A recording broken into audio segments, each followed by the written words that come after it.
magandang tanghali po sa lahat ng nanonood sa atin. Ang mensahe ko kay BP Sara, wag po kayo matakot. Hindi po kayo nag-iisa. Nandito po ang Muslim Alliance na susuporta sa iyo kahit saan tayo mapunta.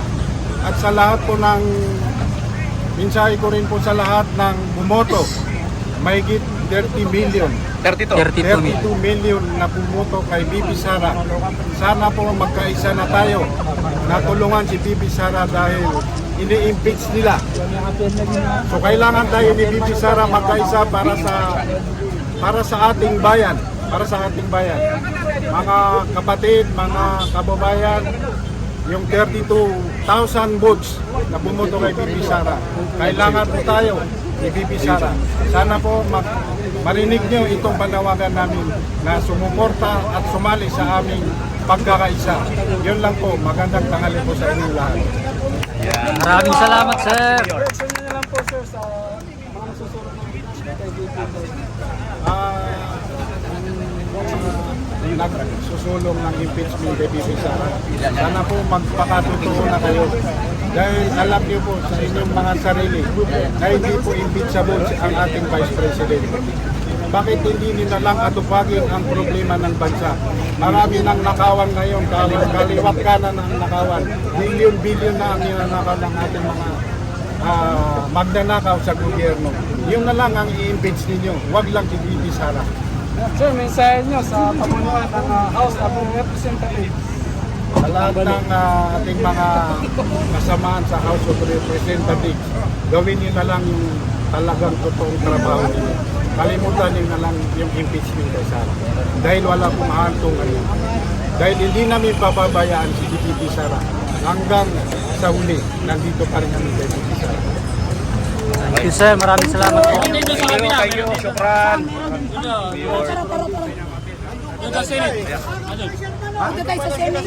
Putol mo sa mga Pilipino. Nilid lang mo ngayon ang taong bayan na si BP Sara ang nagnakaw. Ngunit sa katotohanan, ikaw ang magnanakaw.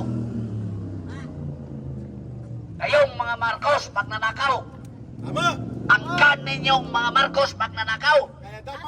Mula pa sa iyong ama hanggang sa iyong ina. Yun lang ang sinundan ninyo. Magnanakaw Marcos Romualdez Part 1. Ngayon, magnanakaw Marcos Romualdez Part 2. Tapos, linlangin ninyo ang taong bayan. Pinapalabas ninyo, pinapa-impeach ninyo si BP Sara. At tinaga ninyo si BP Sara. Nilinlang ninyo siya. Bakit siya ang i-accuse ninyo nga nagnakaw? Kaya inyong impeach. Putangin na kayo, kayo ang magnanakaw. Yun, galit na si Yusik Ben. Kayo ang magnanakaw, hindi si BP Sara. Baliktad na ba ang mundo? Kayo ang magnanakaw. Tapos si BP Sara ang inyong i-impeach. Ikaw, Bongbong Marcos, ang dapat ma-impeach. Bakit? Marami kang kasalanan sa ating batas, sa bansa. Number 1, yung pagkatao mo. Adik ka. Kaya nga nagkaroon ng leadership crisis dyan sa Malacanang. Kaya iba-iba nang nagdesisyon sa pagpatakbo sa gobyerno sa Pilipinas. Dahil wala kang utak, wala kang laman, wala kang alam. Utol-utol, butal-butal nga magsalita. Kaya huwag mong i-accuse si BP Sara na siyang magnanakaw. Kaya ninyo impeach dahil sa katotohanan, sa history sa mundo, sa Guinness World Book of Records, ang mga Marcos ang magnanakaw. Nasa libro yan, Guinness. Buong mundo. Sinunod mo na uli ngayon dahil nandyan ka, binudol mo kaming lahat. Pagkatapos, i-accuse mo si BP Sara na siyang magnanakaw. Ikaw ang magnanakaw. Ngayon, dapat ka nang umalis. Kasi magulo ang bansa ngayon sa pamumuno mo. Sabihin mo, maraming nag-destabilize sa inyo. Ang totoong destabilizer, Bongbong Marcos, ikaw. Kasi hindi mo makayang pamunuan ng bansang Pilipinas. Ha?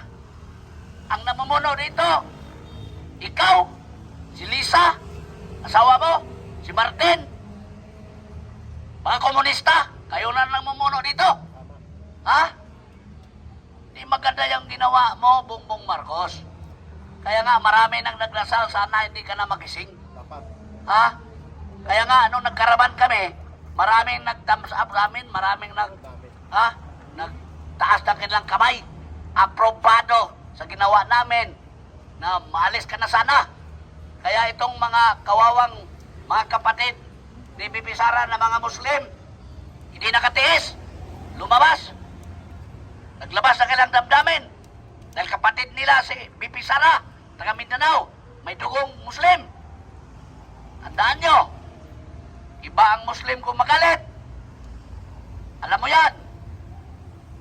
Kaya, dapat mag-isip ka. Huwag niyong ituloy ang impeachment. At hindi lang yan ang sigaw ng taong bayan. Bumaba ka na sa pwesto mo. Kasi kung hindi ka bumaba, mahaba ang 3 taon na pagtitiis ng mga Pilipino dahil sa kabubuhan mo. Ikaw sana ang mamuno. Hindi si Lisa, hindi si Martin, hindi ang komunista. Pero anong ginawa mo? Wala kang isip. So kung wala kang isip, sa konstitusyon, may isang taong may isip.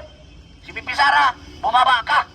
Bigay natin kay Bibi Sara ang pamumuno habang may naiwan pang 3 taon na ang mga Pilipino ay wala nang pagmamahal sa iyo. Ulitin ko, hindi mo lang pinodol ang mga Pilipino. Nilinlang mo pa ang mga Pilipino ngayon na si Bibi Sara ay binintangan mong nagnakaw. Ang katotohanan, ikaw ang magnanakaw sa pira ng bayan.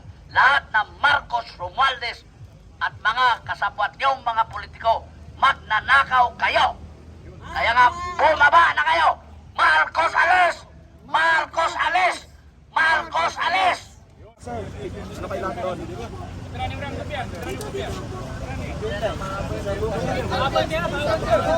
Ang dami pong mga kapatid na mga Muslim na viewers ko ngayon.